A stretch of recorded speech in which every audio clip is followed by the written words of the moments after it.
And the Collingwood CEO, Craig Kelly, has been good enough to join me. Craig, welcome to the program. Great to have you on. Thanks, Tono. Good to speak to you again, buddy. Hope everyone's Always having a great day.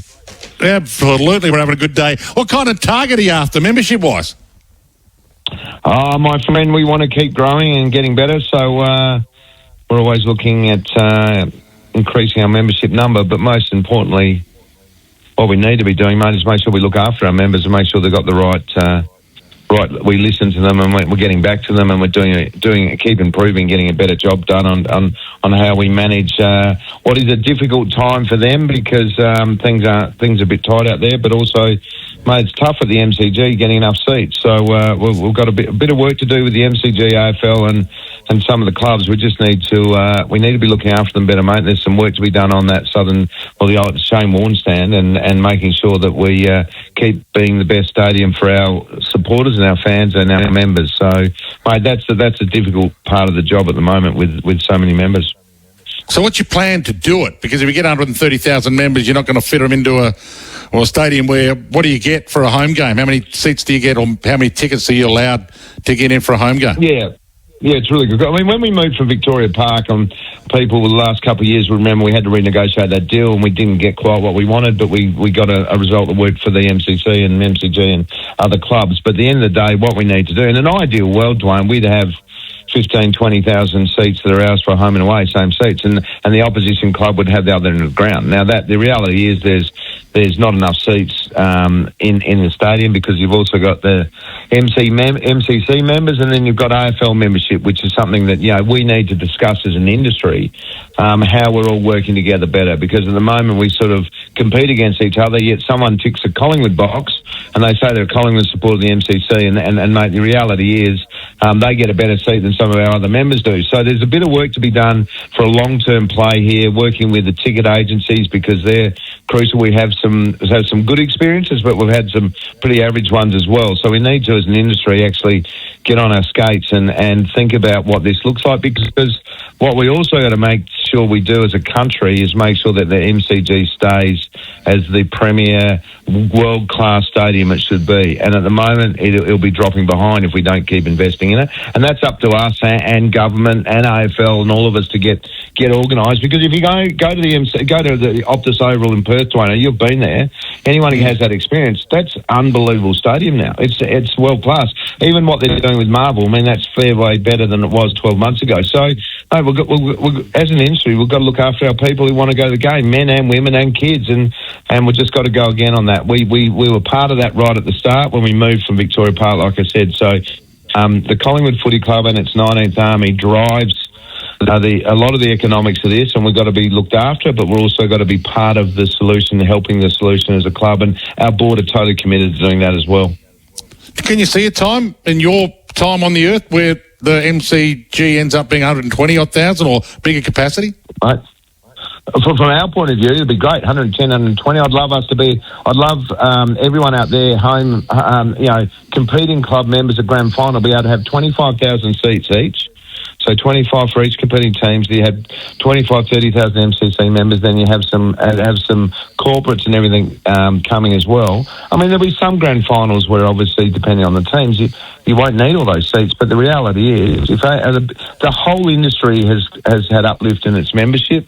The bigger clubs have had massive uplift, and we've got to look after them. Carlton, Essendon, all of us, Richmond, Hawthorn are flying. So we've got to be looking after our members, because they actually own the clubs. They're the ones that put their hard-earned cash in. How do you work out, with the callers earlier on today and talk about big four clubs and where Collingwood is and where Hawthorn, how do you assess yourself? How do you work out where you are in the overall picture on Australian sport? Do you do studies on that? Is there parameters that you go to work out, okay, we're doing things okay?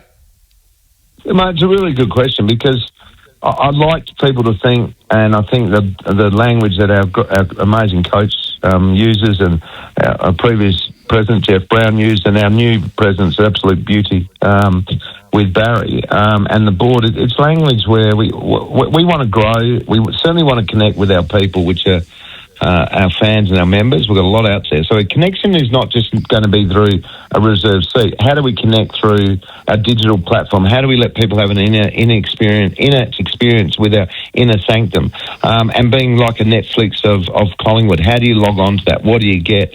So connect, win and grow are key words that we use. And so how do we measure ourselves? We measure ourselves on basically making sure we are connecting, winning and behaving like winners, not necessarily winning every game, but winning formally in relation to how we look after our community. We put $2 million into our community projects this year and we'll just put a report out on that where we can proudly stand there and say, well, we're not just a footy club that worries about on-field. We're looking after the people that they're not doing as well as us. We've got our Nest for All. We've got our Barrawan project, which is looking after our First Nations and making sure we do better. We've got a great opportunity there to do more in the community. So how do we measure ourselves, mate? We believe we're doing a pretty good job. We're not arrogant. We just want to keep getting better. And I think there's plenty of clubs around the world that we can benchmark ourselves against to say that let's start raising the bar a little bit. We want to be better than just what's in our country. How do we keep growing and getting better? And let's compare and use ideas from around the world. Can the best clubs defy gravity, be contenders every year, as opposed to the mechanisms trying to make them go up and down? Well, like when you say you want to compare, look at things happening around the world, everyone needs to understand we've got the most competitive governed sport in the world. Any given Sunday model is well and truly kicking here. When you've got a salary cap, you've got a draft, and now you've got a self-cap. I mean, the AFL done a marvellous job of making sure that you can bump up quickly again. I mean, you're going to see North Melbourne, mate. They're coming at us. They're going to be a really good side. They're a really well-run club. Jen and Sonia are doing a marvellous job down there. For a little club, they are a really good example of how to run a really good club. You don't have to be big to be a massive part of our game, and you can be successful by being really tidy, a boutique, and you can play a huge role. So that's a great thing about our game, Dwayne, is the actual system works with soft cap, TPP and the draft to make the competition really easy. So, gee, you have to work really, really hard, and we've got, that's why we're spending a lot of money in our list management, and what Charlie Gardner and Lep are working on, and what Shane O'Breeze has come back, marvellous introduction into the program. So we're in a really good spot, but it's hard, mate. It's really tough. And you have got new names in. You've had a bit of an evolution. You've had new staff coming in. Maybe, would I be right in saying a bit more change than you would have liked? Did the change end up being a bit too rapid last year to the point that it even affected on-field performance? I think everyone, mate. What often happens, Dwayne, is that people hear dialogue. You hear names of players being shopped around and looked at other clubs and all that sort of stuff. I mean, the reality is, in the walls, there was an understanding of what was going on. There's certainly things happened that we didn't see were going to happen, so we had to make some changes. We came off a premiership and we had to sit back and go, right, how are we going to get better? And the important thing was, which Jeff was fantastic at, and he and I sat down and said, just take our time. We've got to be patient and we've got to get this right. So we waited and we spoke to numerous people, and we're fortunate enough to get Charlie Gardner in from the Swannies, and he's a ripping person to have in the program. We've then made some other changes. There's a lot of other changes happening in the non-football program that were pretty heavy changes. So some of those, mate, weren't planned, but you've got to deal with what you've got to deal with, because at the end of the day, in football, good clubs will have people being poached, because that's what happens in our industry, more so than any other normal business. That's what happens. So we've got to be planning ahead, and you've got to let young people come up, and we've got to deal with what we've got to deal with. But I honestly tell you, we've made some great appointments, and there's some great people in our program, and we're just ploughing along trying to get the job done. Is it imperative that you let Pendles be on your list next year to at least have a crack at this record? Mate, I tell you what, the coach has always said, I love when he says it. And I wish, Dwayne, when you and I were playing years ago, old people we are, but at the end of the day, it was almost like you get to 30, right, you're finished. Well, in fly guys, who cares how old you are? Let's just keep going, and if you're playing your role and you're doing what you got to do, you'll keep playing. Mate, those guys are smart, and the coach and the way he talks to them, they they'll work it out, and if he does do it, good on him, and he'll be playing a significant role in our club. I just love the attitude of there is no ceiling on what we can do with our people and our players, and that is largely to do also with our wonderful high-performance people like Jared Wade and his team and Simon Anning. They're doing a great job. Do you think he'll get there? You think his body and the way you'll manage him will allow him to do it? I think he, of all the people and how he goes about it, will give him every opportunity to do it if he wants to do it. Because at the end of the day, he's a very clear man. He's got an amazing family, and they've got other things in their life they want to do, and he'll choose the time and what's right for him. You've got arguably the best player in the country, Nick Dacos, playing for you. He seems to be able to handle things so well, Craig. Now, I'm presuming it's not all the brilliance of the kid himself. It's the network around him. I'm looking at Nick Dacos and I'm looking at what's happening with Harley Reid, and I'm trying to work out, is it easier in Melbourne? Is it easier to be a great player at Collingwood? Why is Nick able to handle it, and it seems like others, seems like their boat's a little rocky? Harley's a ripper. Kid loves, you'd love to have him in your club, but Nick Dacos and Josh, I mean, it helps when, I really do think it helps when you've got an amazing mother.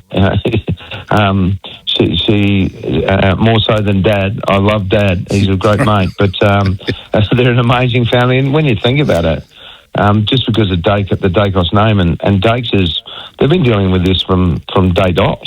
So, they used to play footy with my son Will and the Dacos boys. They're the Dacos, and they had all these skills and sort of go. So it's not like it's sort of the last 5 minutes that there's been this magnifying glass on the kids.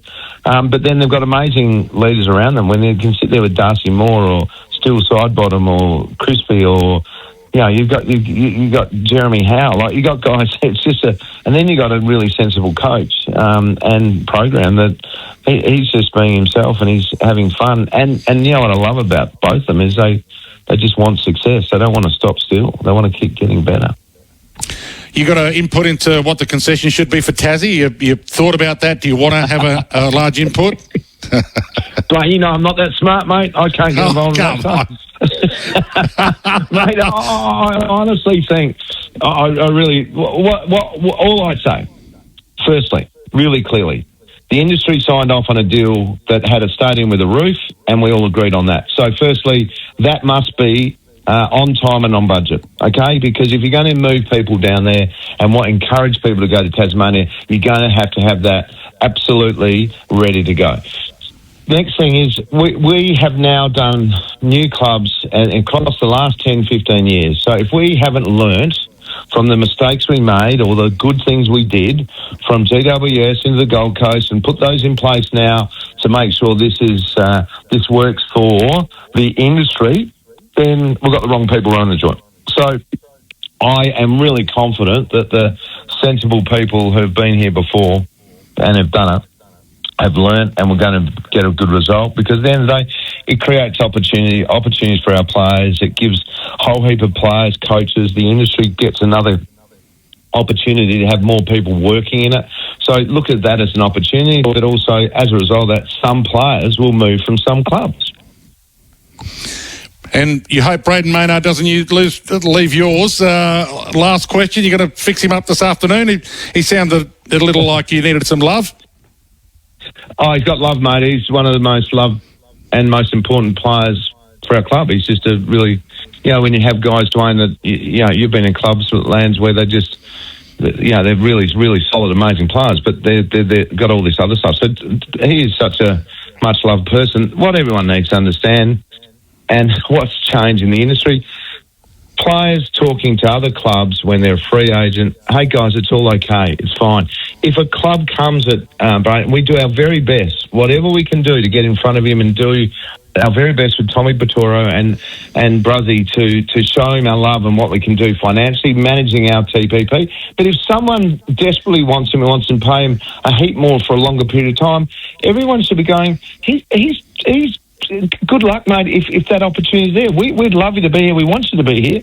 But that is something that the industry's got to get its head around, and then people need to just relax a bit and go, everyone's talking to everyone when they're becoming a free agent. And it's the reality of life, and it's a great opportunity for the players. That's all they've got, and it's a short career. So let them have the opportunity to max it out. But we'll do everything in our power to keep him at our club. Ned, great to have a chat to you. It's been too long. We'll catch up soon. I really appreciate your time. See, buddy, thanks for supporting it. And for all the members out there, we're listening and we've just got to get better and get to the footy on the weekend because we need the 19th Army. It's crucial. As Fly says, we just feed off of it. So love our supporters and our members, mate. Get on board. Craig Kelly, Collingwood CEO.